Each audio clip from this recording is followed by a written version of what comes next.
got loyalty, got royalty inside my DNA. I got killer beats, got war and peace inside my DNA. I got poison, pain, and joy inside my DNA.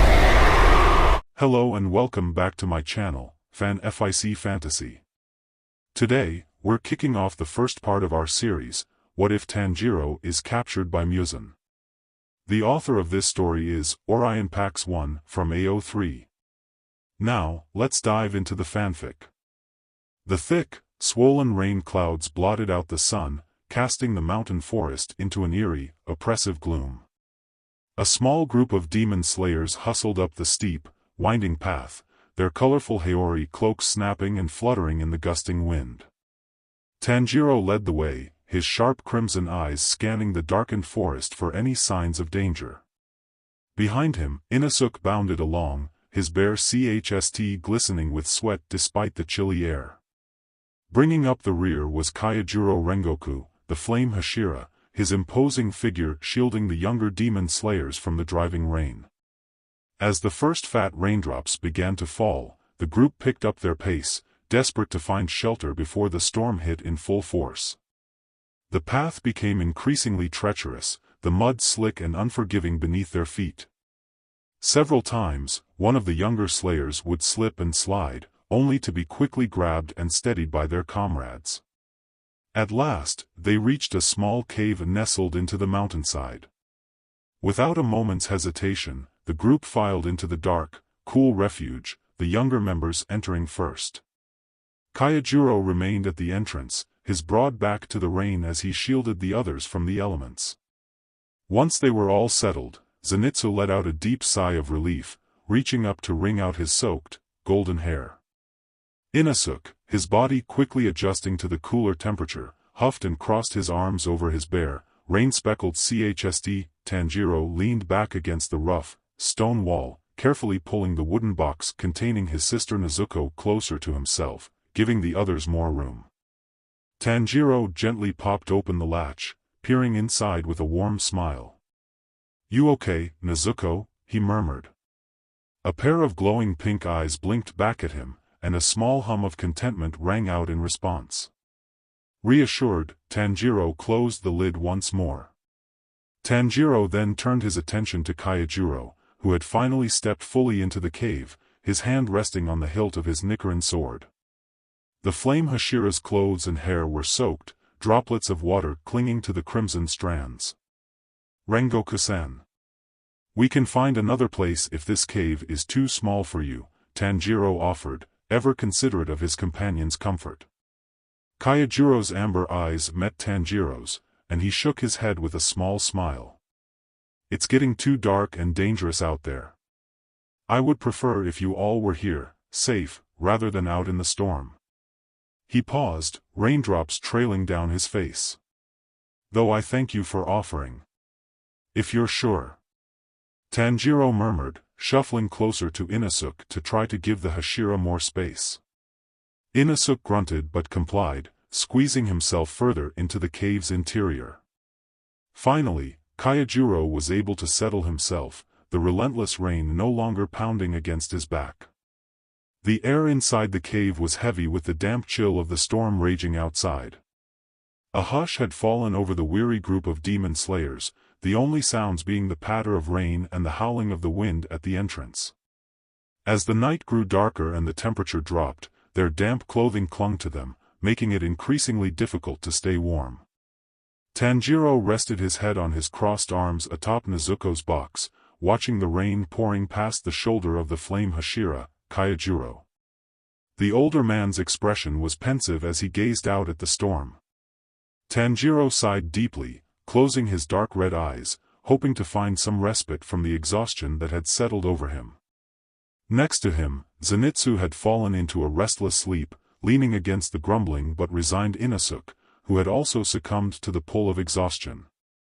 The group had been hiking for several grueling days, chasing a demon responsible for a string of devastating attacks on nearby villages. Nearly 40 people had been killed, but this foul creature moved with an impossible speed that seemed to mock their non-stop pursuit. Tanjiro's brow furrowed as he recalled the mission briefing. The demon had struck without warning, its victims torn apart with terrifying efficiency. The local authorities had been powerless to stop the attacks, and had sent an urgent plea for assistance to the Demon Slayer Corps. That's when Tanjiro's team, along with the Flame Hashira, had been dispatched to track down and eliminate the threat.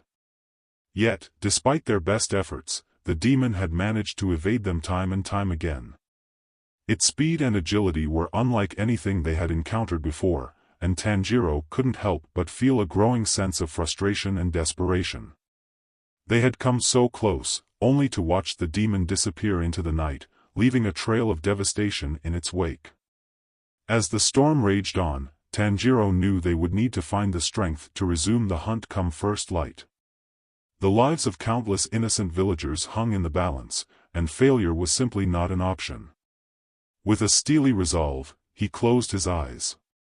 Tanjiro's eyes snapped open as a rumbling sound and the ground shaking beneath him jolted him awake from his fitful slumber. Before he could react, a powerful hand suddenly grabbed the front of his uniform and hurled him out of the cave's entrance. Tanjiro grunted as he tucked and rolled through the thick, clinging mud, confusion and fear ripping through him. The rain was pelting him mercilessly, but he quickly regained his footing, only to gape in horror at the sight unfolding before him. The cave that had been their shelter was beginning to collapse, rocks tumbling down in a deafening cacophony. Tanjiro watched in alarm as Kaijuro emerged from the crumbling entrance, Nezuko's precious wooden box clutched tightly in his arms. The older man was shouting for everyone to get out, his voice barely audible over the roar of the thunder and howling wind. Tanjiro's heart raced as he tried to scramble back up the slippery, mud-soaked hillside, desperate to reach the others and help. But the ground was not just shaking, it was moving, a full-fledged landslide tearing down the mountainside. Thick globs of mud pelted Tanjiro as he fought to maintain his footing, gripping onto a sturdy tree trunk for dear life. He watched in terror as Kaijuro grabbed the unsteady forms of Zenitsu and Inosuke, holding them close to prevent them from being swept away by the rushing torrent of mud and debris. The two Kaneo were also clinging tightly to the flame pillar, their faces etched with fear. Tanjiro's stomach churned with a sickening mix of dread and helplessness. How had their desperate respite from the relentless pursuit of the demon turned into this perilous nightmare? He gritted his teeth, willing his tired, aching body to move, to climb back up and rejoin his comrades. They couldn't afford to be separated, not when they were so close to their prey. With renewed determination, Tanjiro dug his fingers into the mud and pushed forward, driven by the need to protect his friends and fulfill their mission, no matter the cost. With a sickening lurch, Tanjiro watched in horror as Nezuko's precious wooden box suddenly broke free from Kaijuro's grasp, swept away by the relentless torrent of mud and debris. The box slammed into trees and bushes as it was carried down the hillside, Tanjiro's heart pounding in his ears. Without a moment's hesitation, Tanjiro shouted over the deafening roar of the landslide. "I'm going after Nezuko." He knew he couldn't afford to lose sight of his sister, the one he had sworn to protect at all costs. Gritting his teeth in determination, Tanjiro released his grip on the tree trunk, allowing the churning mud to carry him along. Tanjiro clutched his sword tightly, using it as a makeshift rudder to slash through the branches and debris hurtling towards him. He slid on his back, mud splattering and rocks snagging at his already scraped and bruised skin. The world around him was in utter chaos, as towering trees were torn from their roots, crashing down with bone-jarring force. Rain blinded Tanjiro, mingling with the mud that soaked him to the bone. Small rocks and sticks scratched at his exposed skin, drawing blood, but he paid them no heed.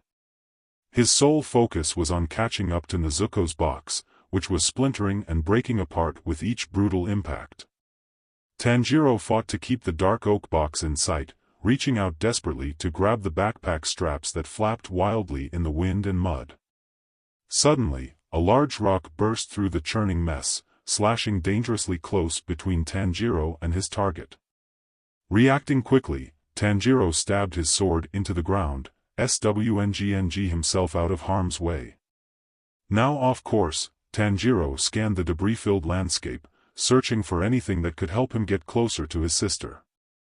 The fear and desperation clawing at his heart were nearly overwhelming, but Tanjiro refused to give in. He had to save Nezuko, no matter what it took.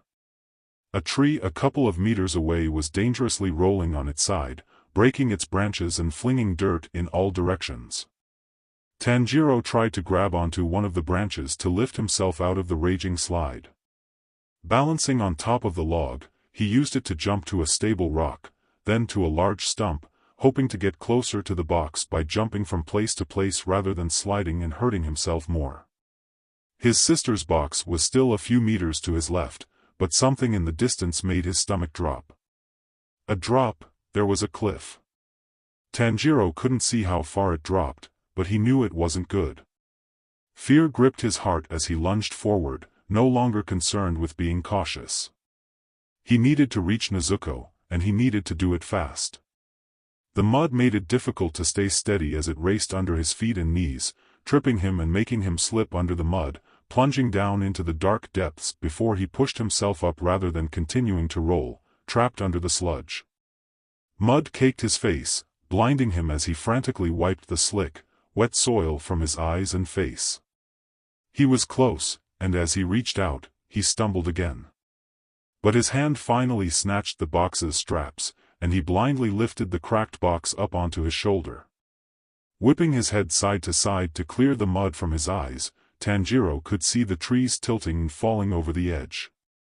He stabbed his sword into the wet ground, hoping to slow their descent, but the muddy water and debris flew past them, pushing them closer and closer to the cliff's edge. Tanjiro battled against his grip on his sword and his grip on Nezuko's box, but they weren't stopping. Adrenaline rushed through his veins as he whipped his head around, searching for anything that could help them. There. Crooked rocks were coming up, and Tanjiro prayed they would hold as he swung the oak box against one, wedging it quite nicely into a crevice. Tanjiro felt more than hurted as his sword bent unnaturally before snapping, the rest of the blade still embedded in the ground. Tanjiro swung dangerously as his sword broke, only able to hold on to Nezuko's box straps as the landslide clawed at him, begging him to let go and plummet over the edge. He grunted and let go of the broken hilt, grabbing the straps with both hands, hoping and praying that it would hold. Alas, the gods were clearly not on Tanjiro's side this day. As he clung desperately to the straps of Nezuko's wooden container, he felt the worn LTHR begin to fray under the immense strain.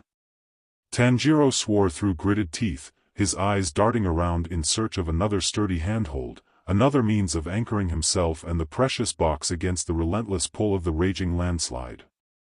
Just as Tanjiro reached out to grasp at a nearby protruding rock, the frayed strap gave a sudden, violent lurch. Tanjiro's heart leapt into his throat as the box was torn from his grip, his fingers clawing frantically but finding no purchase. With a sickening snap, the strap gave way completely, sending Tanjiro plummeting down the hillside, his body tumbling and twisting as he was swept over the edge of the muddy cliff face. The ground vanished from underneath him, as wind whipped around him. The world seemed to slow to a crawl as Tanjiro hurtled through the air, his panicked gaze catching one final glimpse of Nezuko's box wedged securely between the jagged rocks. Then he was engulfed by the churning, turbulent waters of the river below, the powerful current dragging him down into the inky blackness. Tanjiro fought against the raging torrent, his limbs flailing as he desperately tried to resurface and draw a breath. But the weight of his sodden clothes acted like shackles, anchoring him deeper into the chilling waters, pulling him inexorably deeper into the depths. The icy water stung his eyes and bit at his skin, sapping his strength with each passing moment. Coughing and sputtering, Tanjiro managed to briefly breach the surface, only to be moved back under by the crashing impact of a fallen tree careening through the current. The sharp branches tore at his flesh, ripping through the fabric of his haori as he struggled to kick away from the rocky riverbed and reach the open air. Terror gripped Tanjiro's heart as the distant cliff face grew smaller and smaller, the roar of the water drowning out all other sounds. He knew he was being swept farther and farther from his companions, from his sensei, and from Nezuko, his precious sister, trapped in her box and utterly vulnerable without him. The cold seeped into Tanjiro's very bones, and his muscles began to ache with the strain of his desperate fight for survival. His lungs burned, yearning for oxygen, and his vision started to blur, the edges growing dark and indistinct. Tanjiro knew that if he didn't find a way to escape the river's clutches soon, he would be lost to it forever.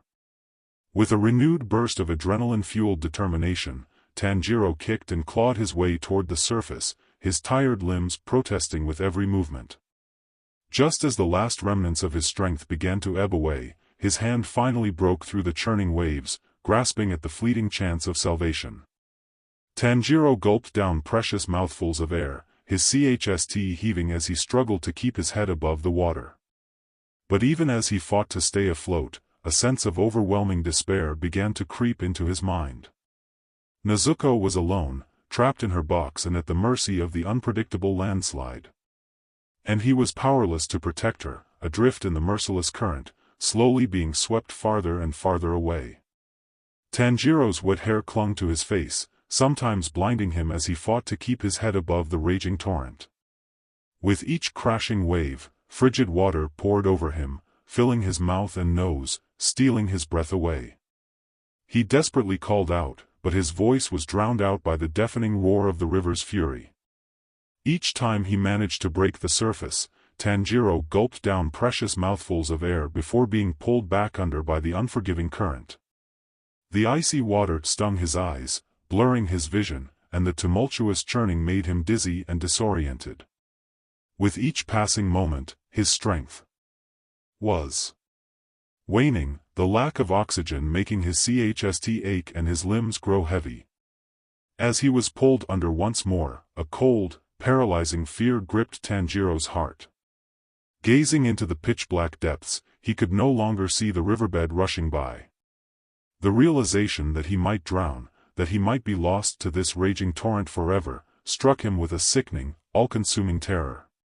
His heart pounded in his ears, a frantic, desperate rhythm, as he clawed and kicked with every last ounce of his strength, trying in vain to reach the surface. Colliding with the jagged, unyielding rocks, Tanjiro felt his skin peel and tear, his blood mixing with the murky water in billowing crimson clouds. The sharp impact to his head made a sickening crack, and stars burst across his vision, pain lancing through his skull. His movements became sluggish and uncoordinated as his vision began to fade to black, the edges growing dim and indistinct. Tanjiro's strength was spent, his will to fight slipping away as he succumbed to the relentless river. He could no longer feel the icy bite of the water or the ache in his lungs. All he knew was the crushing weight of the current, dragging him down, down, down into the abyss. As the last vestiges of consciousness slipped away, Tanjiro's thoughts turned to Nezuko, his precious sister, and the promise he had made to protect her. He had failed. The realization tore at his heart, a final, agonizing pang before the darkness claimed him completely. Tanjiro's eyes flew open, the bright glare of the sun momentarily blinding him as he jolted upright, his body convulsing as he coughed and sputtered, expelling a torrent of murky, river water from his lungs. A rasping gasp tore from his throat as his chest heaved, and his limbs trembled uncontrollably. He desperately gulped in the cool, refreshing air, finally able to take a full, deep breath after the harrowing ordeal he had just endured. Disoriented and shivering, Tanjiro took in his unfamiliar surroundings, his senses slowly returning to him. He found himself lying on a cold, damp stretch of sandy riverbank, the lapping waters of the river reaching up to his waist. All around him, the earthy, pine-tinged scent of the dense forest filled his nostrils, and the soothing, rhythmic sound of the babbling river reached his ears, a welcome contrast to the roar of the raging current that had nearly claimed his life. As Tanjiro's body became more aware of its state, he winced in pain, every muscle and joint protesting as he stirred. His entire frame ached, his back raw and stinging from what must have been the bruising impact of sliding down the steep, rocky mountainside and colliding with debris in the turbulent waters.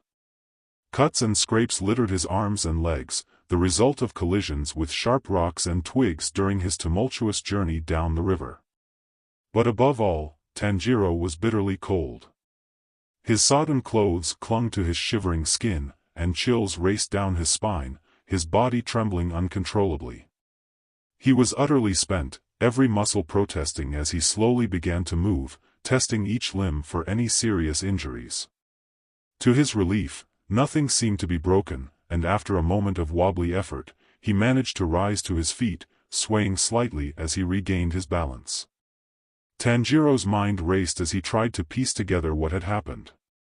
The last thing he remembered was the crushing weight of the water, the icy bite of the current, and the blinding darkness as he slipped beneath the surface, certain that he was going to drown.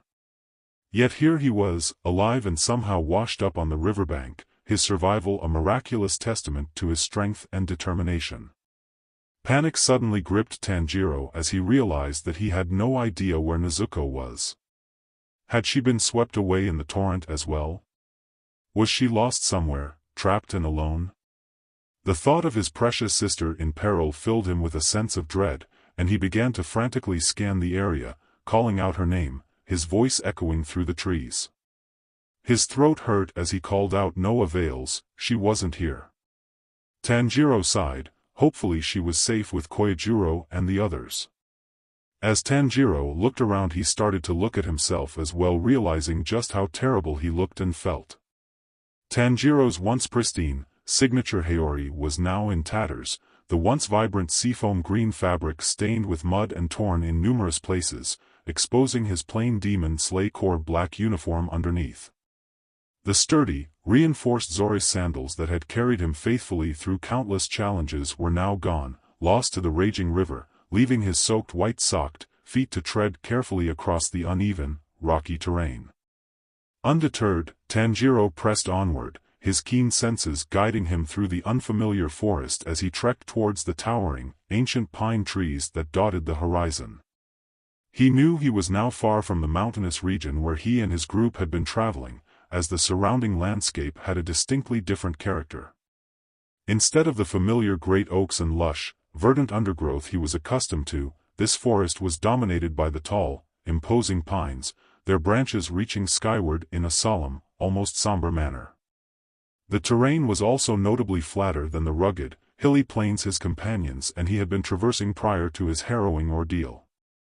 The thought of his friends and fellow demon slayers sent a painful pang of worry through Tanjiro's chest, and he fervently hoped that they had all managed to escape the raging landslide's clutches and find their way to safety.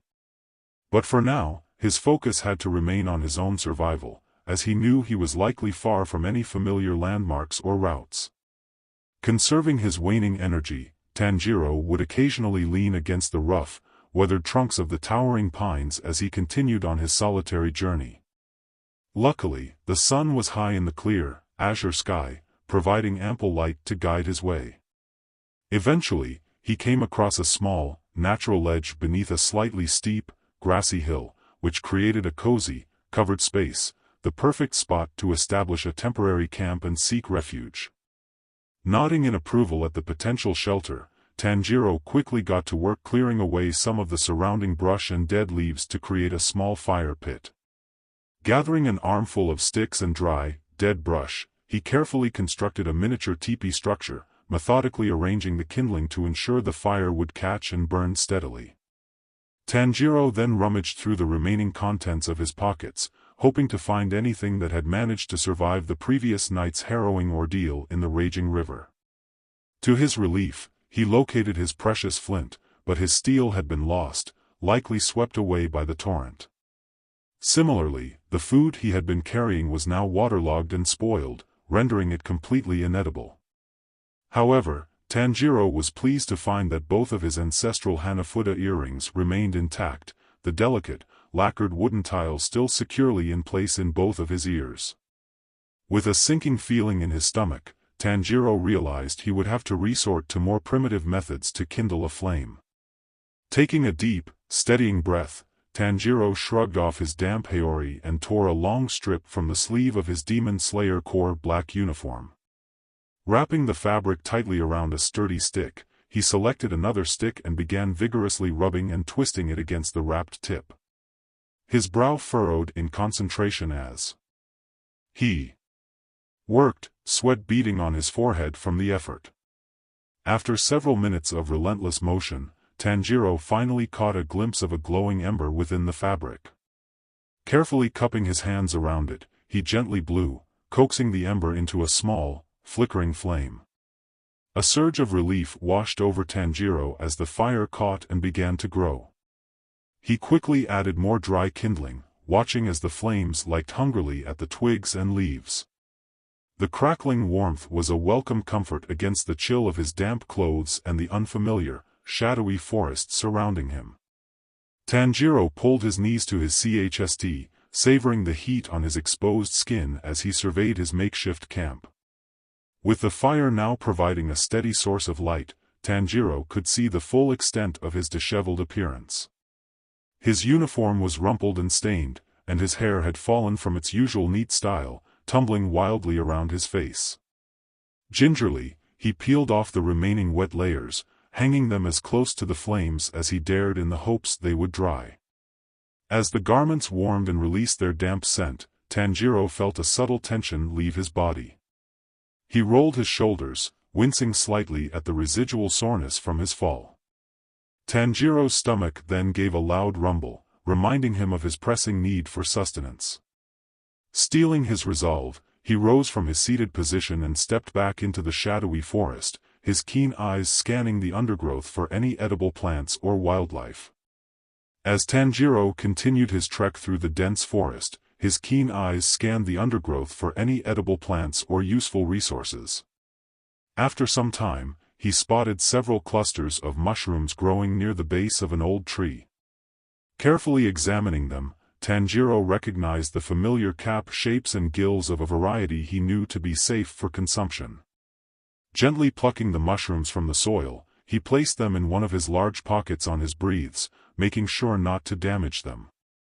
Continuing on, Tanjiro soon came across a lush, berry-laden bush. The deep purple fruits glistened invitingly in the filtered sunlight. Without hesitation, Tanjiro began gathering handfuls of the ripe berries, popping a few handfuls into his mouth as he worked. The sweet tart flavor was a welcome respite from the monotony of his meager travel rations. Satisfied that he had collected a sufficient quantity, Tanjiro moved the berries to join the mushrooms in his pocket. As he walked, Tanjiro's eyes scanned the forest floor, recognizing the familiar shapes of various medicinal herbs and leaves. Pausing momentarily, he carefully selected a variety of these plants, mindful to take only what he needed. He quickly plucked the leaves and stems, stuffing them into the other side of his breaths pockets for later use. Returning to his makeshift camp, Tanjiro immediately set about preparing his foraged bounty. First, he speared the mushrooms onto a sharpened stick and positioned them over the crackling fire to cook. As the mushrooms sizzled and browned, Tanjiro turned his attention to the gathered herbs. Selecting a few of the more potent leaves and stems, he carefully rolled them into small, compact packages, ready to be grinded into a small medical paste. Glancing around the camp, Tanjiro frowned when he couldn't spot any suitable rocks or grinding implements to further process the herbs. Without hesitation, he popped 2 of the rolled packets into his mouth, wincing slightly at the bitter, earthy taste as he began chewing. Working the herbs into a thick, pulpy paste, Tanjiro occasionally paused to turn the mushrooms, ensuring they cooked evenly without burning. Finally satisfied with the consistency of the herbal mixture, Tanjiro spat it out and began gently applying the paste to his deeper, more painful cuts and abrasions. His back, which had sustained the worst of the injuries from his previous struggles, was particularly difficult to reach, but Tanjiro persisted, gritting his teeth through the discomfort. The cooling sensation of the herbs helped to soothe the inflamed skin, and Tanjiro could feel the tension in his muscles start to ease. As Tanjiro finished applying the soothing herbal paste to his wounds, he felt a wave of relief wash over him. The natural analgesic properties of the plants would help dull the pain and ward off potential infection.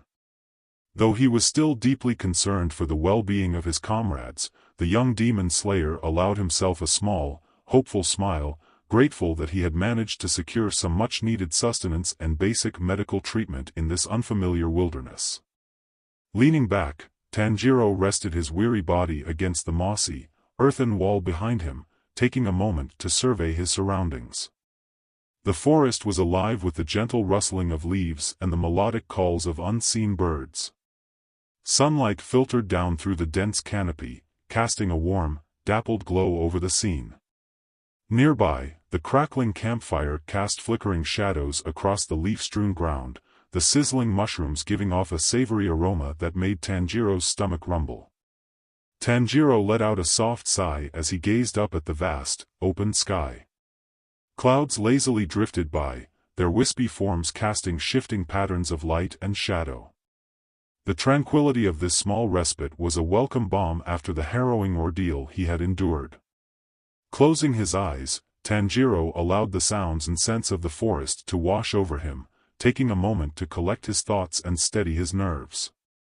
When he opened his eyes again, Tanjiro carefully checked on the mushrooms, turning them to ensure even cooking.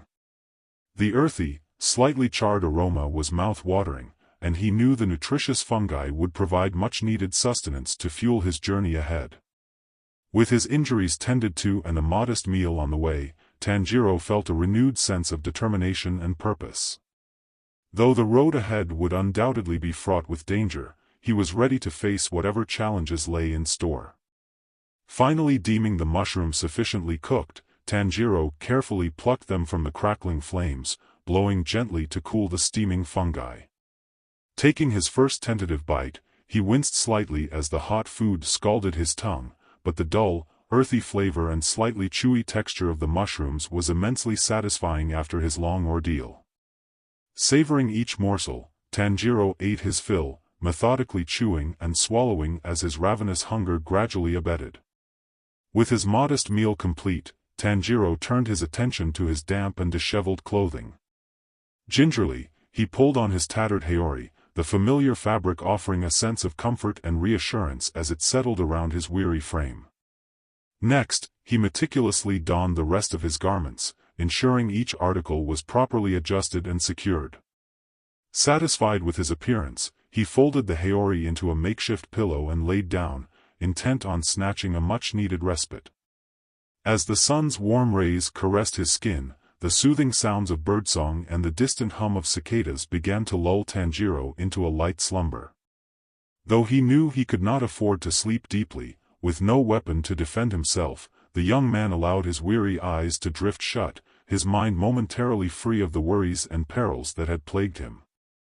The tranquil forest scene played out before his closed eyelids, the gentle rustling of leaves, the dappled sunlight filtering through the canopy, the crackle of the dying embers. Tanjiro's breathing slowed, his body gradually relaxing as the tension began to seep from his muscles. For now, in this fleeting moment of calm, he could find the peace and rest he so desperately needed to gather his strength for the challenges that undoubtedly lay ahead. Tanjiro slowly began to stir, frowning as he opened his eyes to pitch blackness. The warm, comforting embrace of the sun's rays had vanished from his skin, and he realized with a growing sense of unease that he had slept far longer than he had intended. A prickle of anxiety crept up his spine as he strained to gauge the time. Had night truly fallen, or was he merely shielded from the fading daylight by the dense forest canopy above? Grunting softly, he pushed himself into a sitting position, his stiff and sore muscles protesting the movement. To his dismay, the fire he had built earlier had long since died down, the glowing embers now cold and lifeless. Tanjiro cursed himself inwardly for allowing himself to fall into such a deep slumber, knowing full well the dangers that lurked in the shadows. Steeling himself against the creeping chill, he knew he had to rekindle the fire if he had any hope of surviving the night. Forcing himself to his feet, Tanjiro made his way into the dark pines, searching for more firewood. It was easy enough to gather the scattered twigs and dead pine needles that littered the forest floor, but finding larger, longer-lasting pieces proved more challenging. After some searching, he managed to locate a rotten stump, carefully pulling off thick strips of peeling bark to add to his growing bundle. Working methodically, he gathered an armful of smaller kindling, ensuring he had enough to coax the embers back to life.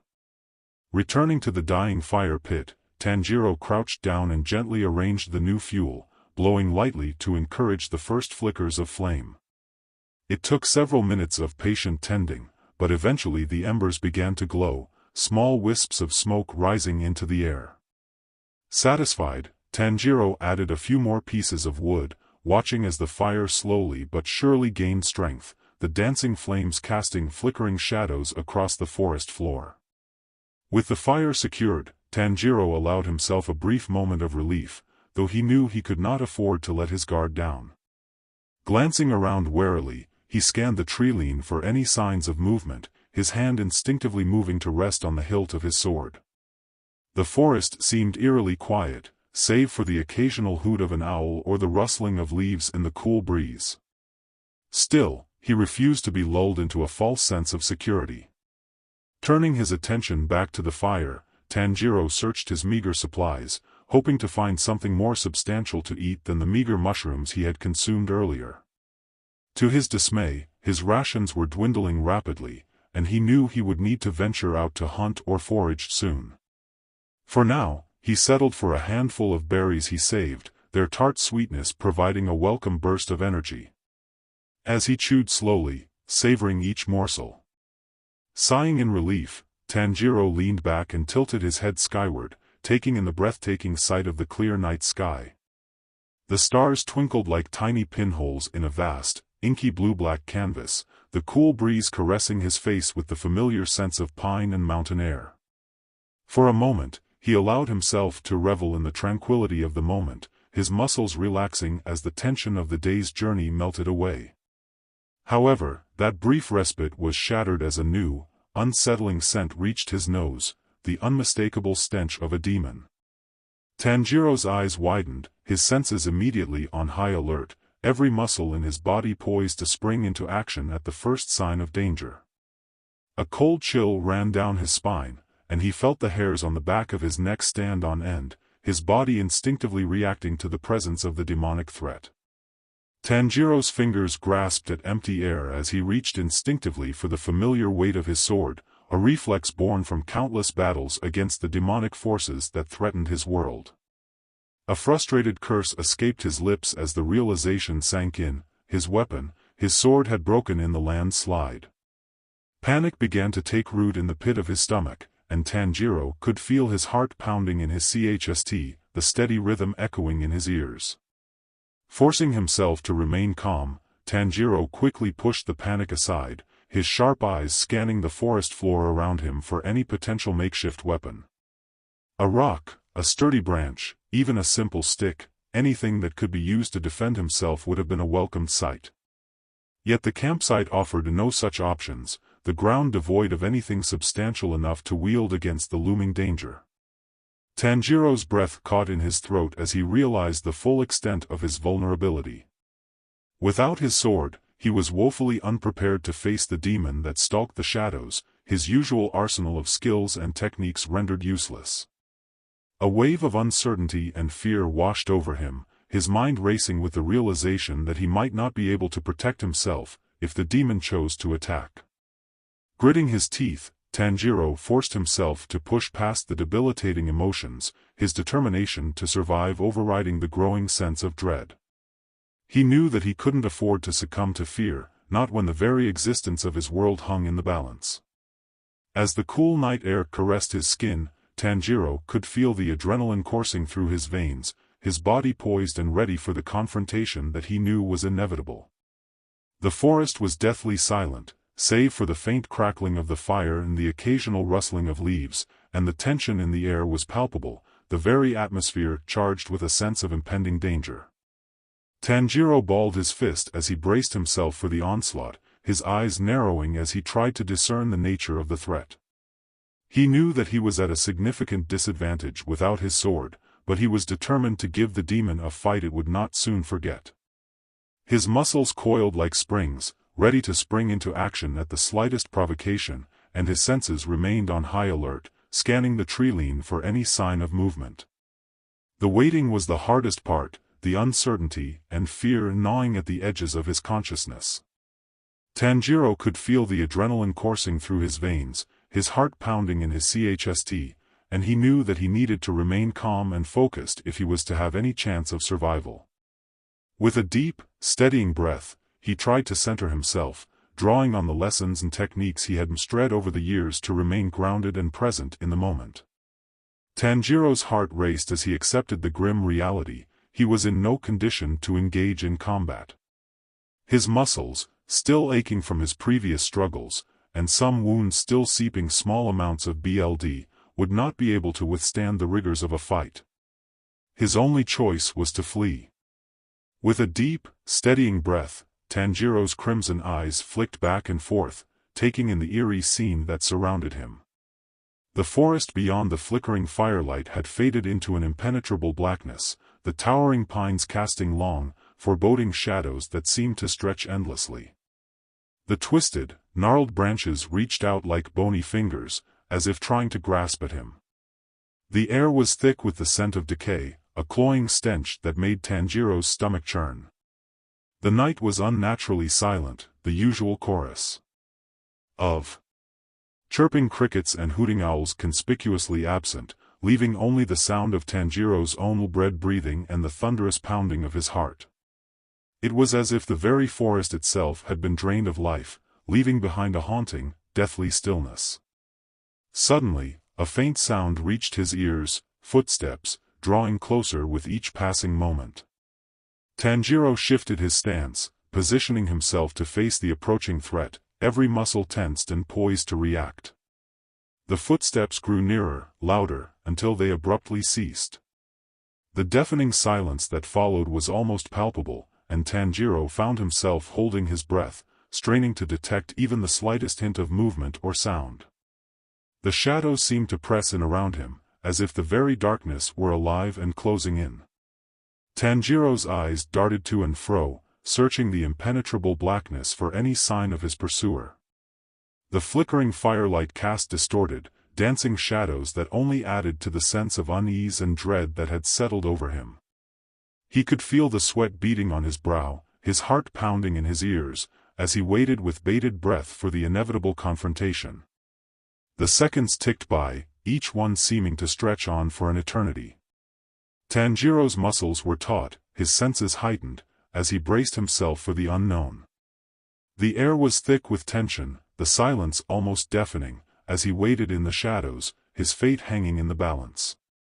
Then, a sharp crack, the snap of a twig underfoot, pierced the night, emanating from behind him.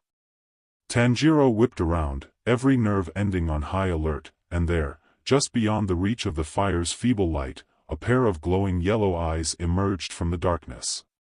Tanjiro's breath caught in his throat as he recognized the mark on the figure's left eye, the distinctive lower rank number 2 that identified this as one of the 12 Kazuki, the elite among the demonic hierarchy.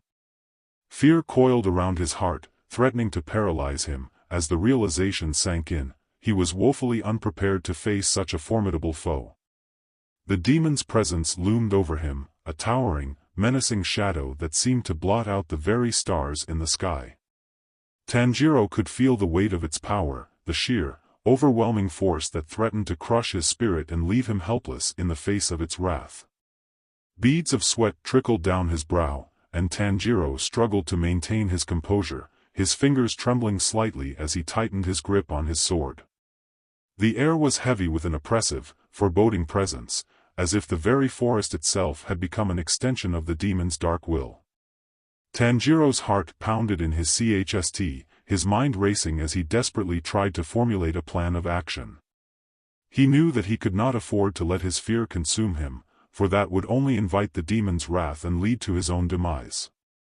With a deep, steadying breath, he forced himself to focus, to become one with the blade in his hand and the environment around him. The shadows seemed to shift and sway, as if the darkness itself were alive and watching, waiting for the opportunity to swallow him whole. Tanjiro's senses were on high alert, his every muscle poised to react to the slightest movement or the faintest sound. In that moment, every instinct in Tanjiro's body screamed at him to run, to flee as far and as fast as his legs could carry him. Mustering every ounce of his remaining strength, he tensed his muscles, ready to bolt at the first possible opportunity. As the demon's figure shifted, drawing ever closer, Tanjiro's crimson eyes locked with the piercing yellow gaze, and in that brief, charged exchange, he could feel the full force of the Kazuki's power radiating towards him, a palpable, suffocating presence that threatened to overwhelm his senses. But Tanjiro refused to be cowed. Gathering his courage, he turned and fled, his feet pounding against the soft earth as he sprinted into the inky blackness of the forest, driven by pure, unadulterated fear and the desperate need to put as much distance between himself and the demon elite as possible. The only sounds that accompanied his frantic escape were the thunderous rhythm of his racing heart and the dull thud of his feet against the forest floor, as Tanjiro pushed himself to the limits of his endurance, fueled by the primal instinct to survive. Tanjiro's muscles burned with agonizing pain as he pushed through the dense, dark forest. Thorns and branches tore at his skin, drawing thin lines of crimson that streaked down his arms and face. The sickening crunch of twigs and leaves beneath his frantic footsteps echoed through the eerie silence, shattering the unsettling calm. The thunderous crash of pursuit drew ever nearer, the relentless demon closing in with every stride. Tanjiro dared not look back, his wide, terror-stricken eyes fixated on the path ahead. The looming shadows of the twisted, gnarled trees seemed to twist and contort, almost as if they were alive and reaching out to grab him. As he leaped over a fallen, moss-covered log, he could feel the hot, foul breath of the demon on the back of his neck. The putrid stench of decay and sulfur assaulted his senses, bile rising in his throat. Tanjiro's heart pounded in his ears, drowning out all other sounds save for the snarling, guttural roars of his inhuman pursuer. Suddenly, movement in the periphery of his vision caused him to stumble and nearly fall. Shadowy tendrils snaked out from the undergrowth, grasping at his legs with bone-chilling malevolence. Tanjiro swore in terror, barely managing to keep his footing as he desperately tried to outrun the relentless assault. As the trees began to thin, Tanjiro's eyes widened in a mixture of hope and dread. The open plains ahead offered a chance to escape the demon's lair, but also left him exposed and vulnerable. Risking a glance back, he saw the hulking, twisted form of the demon emerge from the tree-line, its baleful yellow eyes burning with unholy hunger. Tanjiro burst into the tall, swaying grass, the sharp blades cutting and slicing at his skin. The demon, however, hesitated at the edge of the forest, its gaze fixed upon him with an unsettling intensity. Tanjiro turned to face his pursuer, chest heaving with exertion, every muscle trembling with exhaustion and fear. Tanjiro's eyes widened in dread as the demon emerged from the shadows, his imposing figure silhouetted against the gloom. The creature's appearance was a jarring contrast to the refined, almost regal attire he wore, a Western-style light-colored suit, a billowing black cape, and a crisp white sailor's hat adorned with a wolf-like emblem. Yet, beneath this facade of civilized elegance, the demon's true nature was unmistakable. His skin had a sickly, mottled gray hue, with darker triangular markings etched into the sides of his face. A single, unkempt strand of hair hung limply over his brow, the triangular patterns seeming to ooze from its very strands. As the demon's gaze settled upon Tanjiro, a twisted, unsettling grin spread across his face. "Well, that was quite fun," he purred, his voice dripping with a chilling, almost playful malice. "But I think I've had enough of this little game." With a casual flick of his wrist, the demon's cape fluttered in a sudden gust of wind, and Tanjiro watched in horror as he produced a revolver from his belt, leveling it directly at the young demon slayer. Tanjiro instinctively stepped back, only to have the demon mirror his movements, never breaking eye contact. A flicker of recognition flashed across the demon's face, and he began to giggle, a hollow, unnerving sound that echoed across the desolate forest, sending shivers down Tanjiro's spine. "Holy hell! You're the child with the Hanafuda earrings," the demon cackled, his sharp, jagged teeth glinting in the dim moonlight. Tanjiro felt a cold dread seize his heart. How could this monster possibly know about him? The demon's laughter abruptly ceased, and he tilted his head slightly, regarding Tanjiro with an unsettling intensity. Tanjiro dared to take another step back, but this time the demon did not move, his eyes boring into Tanjiro's with an almost predatory fascination. Tanjiro could feel the sweat beating on his brow, his heart pounding in his ears as the oppressive silence stretched on. The air was thick with tension, the very shadows seeming to close in around them, as if the forest itself was holding its breath in anticipation. Suddenly, the demon's lips curled into a malevolent grin, and Tanjiro knew, with a sinking feeling of dread, that he was about to witness the true depth of this creature's depravity. Whatever game the demon had in store, Tanjiro knew that his very life hung in the balance, and that he would need to summon every ounce of his skill and courage to survive the ordeal that lay ahead. Tanjiro's heart raced as the demon's taunting words echoed through the desolate forest's plains. Tanjiro took a step back once more. "Ah, where are you going?" the creature cooed, his voice dripping with sardonic amusement. "Too scared to fight me?" The young prodigy demon slayer who managed to kill Jotaro, an upper rank? The monster demon threw back his head and let out a chilling, maniacal laugh that sent shivers down Tanjiro's spine. Tanjiro steeled himself, refusing to be cowed by the demon's mocking jeer.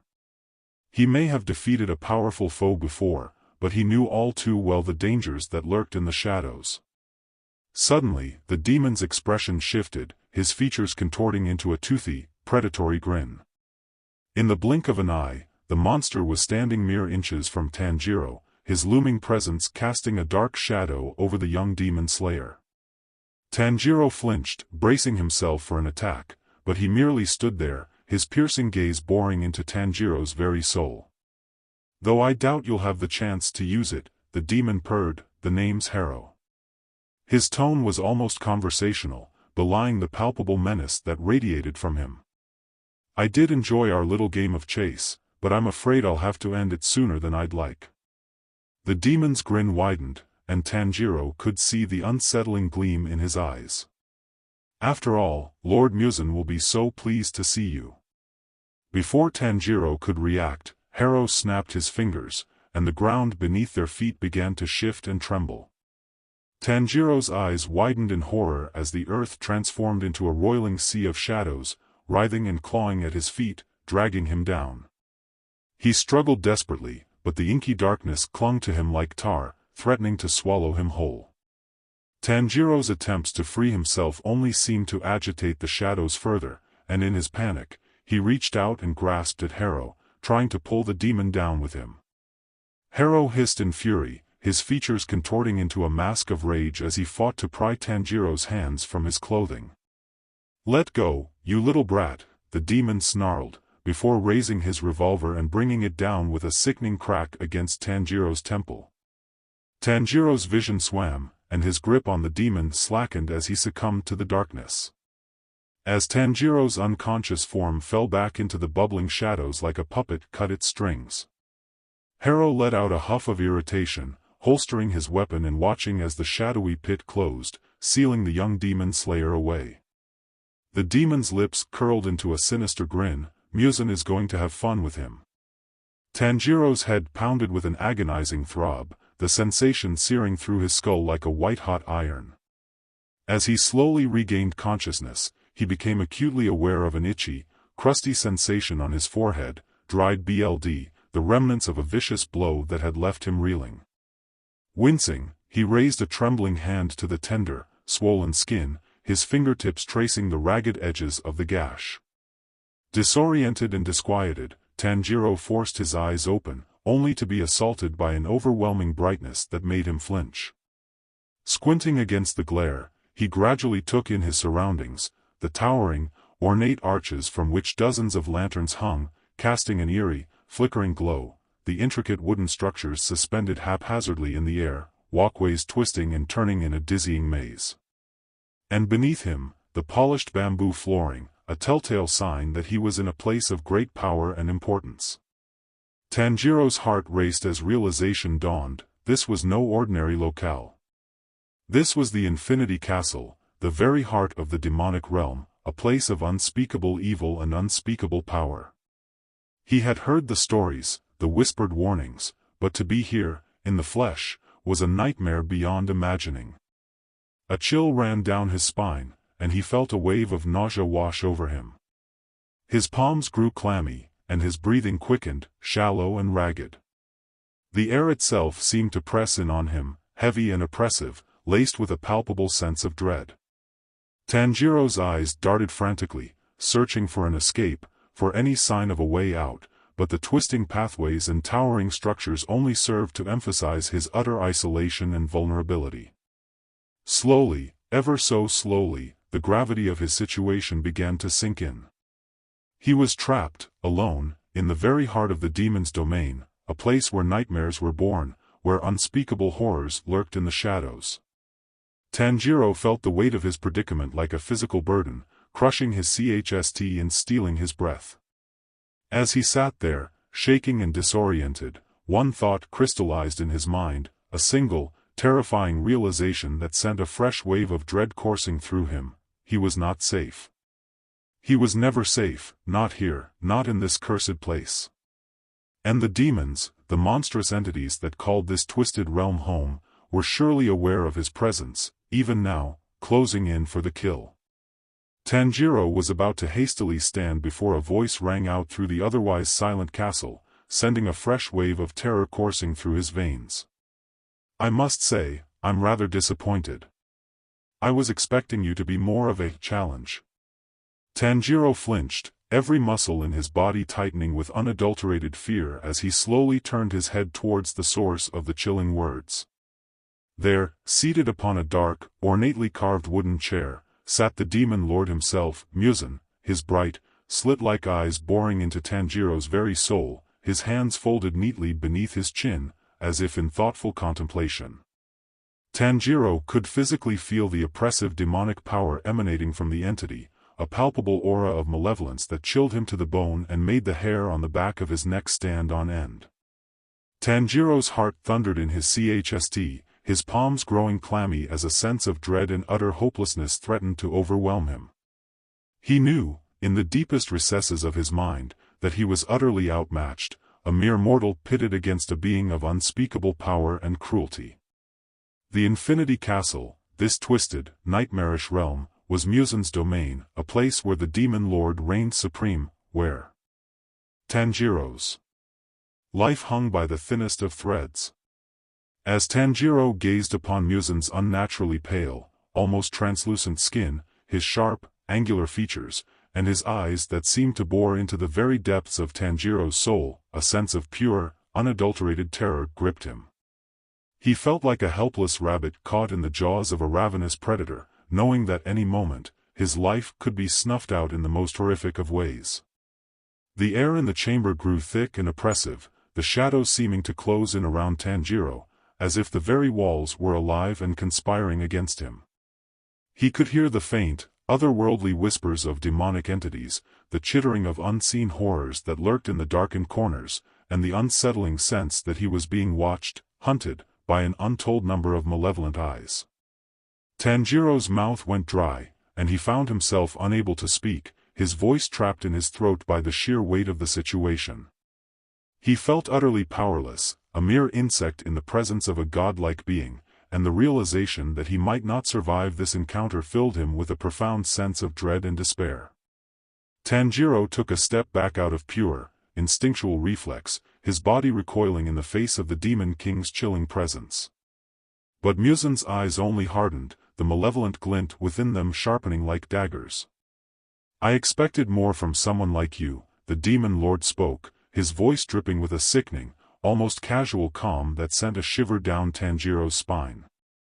He didn't even seem bothered by the fact that Tanjiro stood before him, a mere mortal facing the embodiment of pure evil.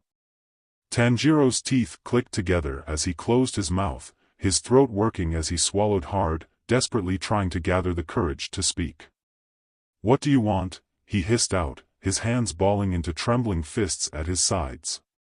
Lord Muzan tilted his head slightly, a grotesque parody of contemplation, before leisurely leaning back into his chair, a bright, unnatural gleam igniting in his eyes. "Everything," he said, the single word dripping with a cold, unfathomable malice. Tanjiro's brow furrowed, a surge of anger momentarily overriding his overwhelming terror. "What the hell is that supposed to mean?" he gritted out, the demon lord's eyes flashing dangerously at Tanjiro's sudden boldness. Muzan hummed, a low, unsettling sound, before rising from his chair, taking a few agonizingly slow steps towards Tanjiro until he was mere inches away, looming over the young demon slayer like a towering specter of death. "Do I really have to explain it to you?" he mused, tilting his head once more in a gesture that was both captivating and deeply unsettling. "You have been one of the only demon slayers to kill one of my upper ranks in the past hundreds of years," the demon lord continued, his voice low and guttural, like the rumbling of distant thunder. He paused, letting the weight of his words sink in, before leaning down, his face mere inches from Tanjiro's, his fetid breath caressing the young man's skin. "I want your power, Tanjiro Kamado. I want you to be a demon," Muzan purred, a devilish smirk curling his lips as he spoke the words, his eyes alight with a hunger that transcended mere mortal desires. Horror, pure and unadulterated, washed over Tanjiro, his mouth agape, his lips moving uselessly, as if he were a fish gasping for air. The very thought of becoming a demon, of surrendering his humanity to the twisted whims of this unholy abomination, filled him with a revulsion so profound that it threatened to overwhelm him. The shadows in the room seemed to shift and writhe, as if alive and eager to consume him, the very air growing thick and oppressive, laden with the stench of decay and the whispers of unseen horrors. Tanjiro could feel the weight of countless demonic eyes upon him, watching, judging, waiting to feast upon his broken soul. The young demon slayer's heart thundered in his chest, his palms growing clammy, as a sense of utter hopelessness and despair threatened to consume him. He was so terribly, hopelessly outmatched, a mere mortal pitted against a being of unfathomable power and malevolence. There was no escape, no sanctuary, in this twisted, nightmarish realm that was Muzan's domain. Tanjiro felt his knees tremble, the weight of the situation bearing down upon him, crushing his spirit. He had come so far, fought so hard, only to be faced with the most horrific of fates, to become the very thing he had sworn to destroy, to have his humanity ripped from him and his soul consigned to eternal damnation. The young demon slayer's mind reeled, the world around him seeming to blur and distort, as if he were trapped in the throes of a living nightmare. The shadows crept closer, the whispers grew louder, and the ever-present sense of being watched filled him with a terror so profound that it threatened to shatter his very being. The air was thick with malice as Tanjiro stared into Muzan's piercing gaze. An ominous chill crept down his spine, and he felt a sense of dread he had never experienced before. "I will never join you," Tanjiro snarled, the anger bubbling in his chest, a desperate attempt to mask the growing fear within. Muzan's devilish smirk only widened, his eyes gleaming with a predatory hunger. "I don't expect you to," he replied, his cool, measured tone cutting through the heavy silence like a knife. "In fact, I expect to break you," Muzan purred, his words laced with a sinister promise. Tanjiro's heart raced, the terror coursing through his veins like ice water. Without a moment's hesitation, he turned and fled, his feet pounding against the wooden floors as he ascended a flight of stairs, desperate to put as much distance between himself and the Demon King as possible. Every hallway looked the same, plain, blank walls, the same monotonous wooden floors stretching out endlessly before him. Tanjiro dove down another staircase, the dark wooden railing the only thing that kept him from tumbling to his doom as he skidded to a halt, Muzan's haunting figure blocking his path. Tanjiro hissed under his breath, his mind racing as he desperately sought an escape. He rerouted, plunging deeper into the winding, labyrinthine corridors of the Infinity Castle, but no matter which way he turned, Muzan would appear, that godforsaken smirk forever etched upon his face. The realization struck Tanjiro like a blow to the chest, he was being herded, trapped like a helpless animal. No matter which way he fled, he was always being guided, forced towards some unknown, sinister destination. Cursing under his breath, Tanjiro took a desperate gamble, leaping over the railing and plummeting down to the floor below. The impact jarred his bones, but he had no time to catch his breath, for Muzan's towering form loomed above, his gaze piercing into Tanjiro's very soul. With a newfound sense of urgency, Tanjiro pushed on, his legs burning as he sprinted in the opposite direction, desperate to escape the clutches of the Demon King. But the Infinity Castle seemed to shift and twist around him, the hallways morphing and warping, as if the very walls were alive, determined to prevent his escape. Tanjiro's heart pounded in his ears, the sound of his own ragged breathing echoing through the endless corridors. He felt as if he was being watched, stalked by a predator that was toying with its prey, waiting for the perfect moment to strike.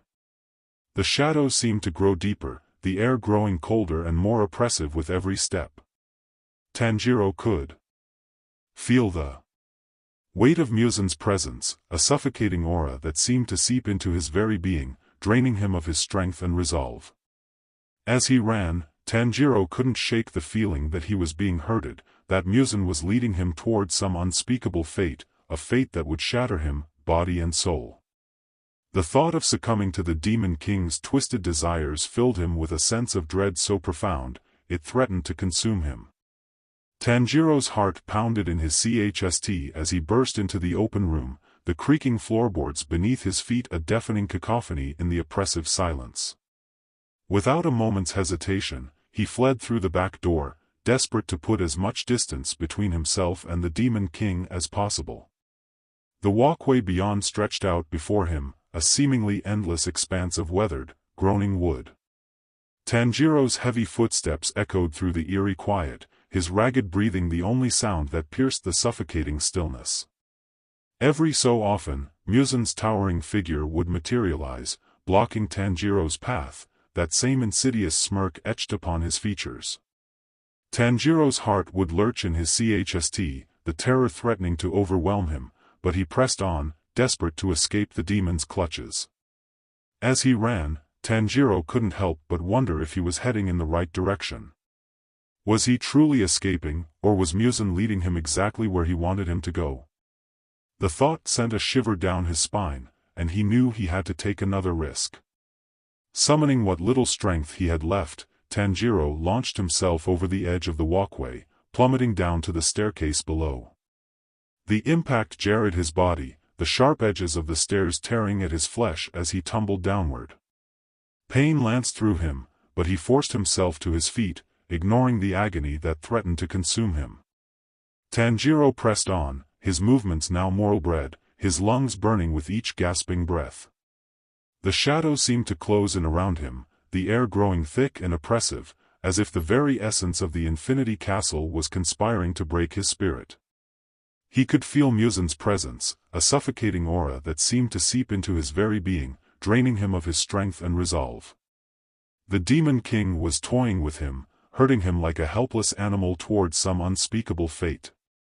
Tanjiro's mind raced, desperate for some avenue of escape, some hiding place where he could find respite from the relentless pursuit.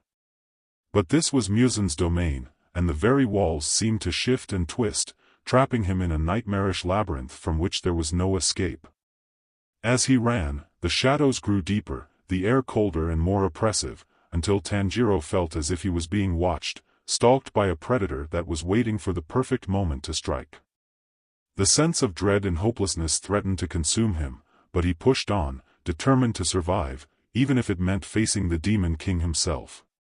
Tanjiro's heart raced as he skidded into the dimly lit room, his eyes frantically scanning the empty space for any sign of refuge. The air was thick with an oppressive stillness, the shadows clawing at the edges of his vision, as if the very walls were alive and watching his every move. Bile rose in his throat as he realized the room was a dead end, nothing but a decrepit kotatsu and a few musty cushions to offer any sort of cover. Swallowing back his rising panic, Tanjiro turned to retrace his steps, only to have the sliding door snap shut with a resounding thud, sealing him inside. Tanjiro's blood ran cold as he heard the ominous click of the ancient lock sliding into place, trapping him in this suffocating tomb. Frantically, he rushed to the door, his trembling fingers fumbling with the unyielding mechanism, but it was no use, the door was sealed tight, mocking his desperate attempts at escape. Beads of sweat trickled down his face as Tanjiro's mind raced, the walls seeming to close in around him. The shadows in the room grew deeper, the air thick and cloying, as if the very essence of this place was conspiring to smother him. Tanjiro could feel the oppressive weight of Muzan's presence, the Demon King's malevolent aura seeping into every corner of the tiny room. The hairs on the back of his neck stood on end, and he couldn't shake the unsettling sensation that he was being watched, hunted like a helpless animal. The silence was deafening, broken only by the rapid thud of Tanjiro's heart and the ragged sound of his desperate breaths. He could hear the groaning of the ancient wooden structure, as if the very building was alive and closing in around him.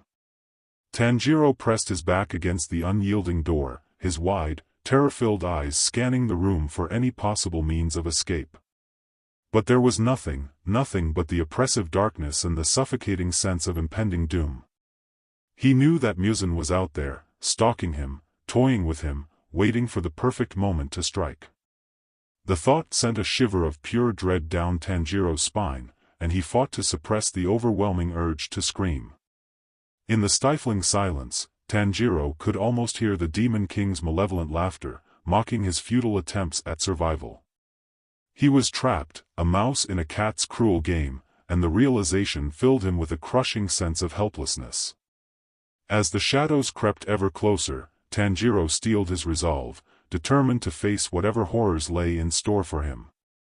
He may not be able to escape this nightmare, but he would fight with every ounce of his strength, refusing to succumb to the darkness that threatened to consume him. Tanjiro's heart thundered in his chest as he dove beneath the ancient kotatsu, the heavy blanket draped over the rickety frame offering a meager semblance of concealment. The air beneath the kotatsu was stifling, the heat stifling and oppressive, but Tanjiro welcomed the discomfort, desperate for any modicum of protection. His lungs burned with each ragged breath, his throat raw and aching as he fought to control the panicked gasps that threatened to betray his hiding place. Beads of sweat trickled down his face, his skin clammy and feverish, the adrenaline coursing through his veins making every nerve ending feel like it was on fire. The deafening silence of the room was shattered by the ominous sound of the lock on the door slowly turning, the ancient mechanism creaking and groaning as if protesting its own movement. Tanjiro clamped a trembling hand over his mouth, his eyes wide with terror as he strained to hear any further movement. The door slid open with a haunting, high-pitched wail, the once smooth wooden panels now warped and swollen, their joints protesting the motion. Tanjiro could hear the soft, deliberate creak of the floorboards as the Demon King's footsteps drew nearer, each step sending a fresh wave of dread coursing through his body. Tanjiro's pulse pounded in his ears, the sound threatening to drown out any other noise, and he fought the overwhelming urge to simply scream, to throw caution to the wind and confront his pursuer head-on. But he knew that such an action would be futile, that he was hopelessly outmatched in this dark and oppressive environment. The shadows in the room seemed to grow deeper, the air thick and heavy, as if the very essence of the space was conspiring to suffocate him. Tanjiro could feel the malevolent presence of Muzan, the Demon King's aura seeping into every nook and cranny, a tangible force that threatened to crush him. Tanjiro's heart pounded in his chest, the sound so loud that he was certain it would give away his hiding place. He pressed his face into the musty, worn fabric of the kotatsu blanket, willing his body to become as still and silent as the grave, praying that the Demon King would pass him by. The seconds ticked by, each one feeling like an eternity, and Tanjiro could feel the weight of the Demon King's gaze, the sensation of being hunted, like a predator stalking its prey. The very walls of the room seemed to close in around him, the shadows reaching out to envelop him, and Tanjiro fought the overwhelming urge to simply give in to the suffocating darkness. But he knew he couldn't, that he had to keep fighting, to find the strength within him to confront this nightmare and emerge victorious. With a renewed sense of determination, Tanjiro steeled his resolve, his fingers gripping the tattered edges of the kotatsu blanket, ready to face whatever horrors lay in wait. Tanjiro's heart hammered in his chest as he cowered beneath the tattered kotatsu, the faded blanket offering precious little protection from the malevolent presence that lingered in the stifling, oppressive air. The shadows in the dimly lit room seemed to shift and writhe, as if the very walls were alive and aware of his desperate hiding place. With trembling hands, Tanjiro pulled the blanket closer, the fraying fabric scratching against his skin like the claws of some unseen predator. The air beneath the kotatsu was thick and heavy, the acrid scent of decay and ancient, forgotten secrets clinging to every breath. Tanjiro could feel the sweat trickling down his back, his skin clammy and chilled despite the oppressive heat. Suddenly, the entire structure shuddered, the ancient wood groaning in protest as an unseen force tore the blanket away, ripping it from its place with a violence that sent Tanjiro's heart racing. He had no time to react, no chance to brace himself, as he was exposed to the darkness, his hiding place torn away in an instant.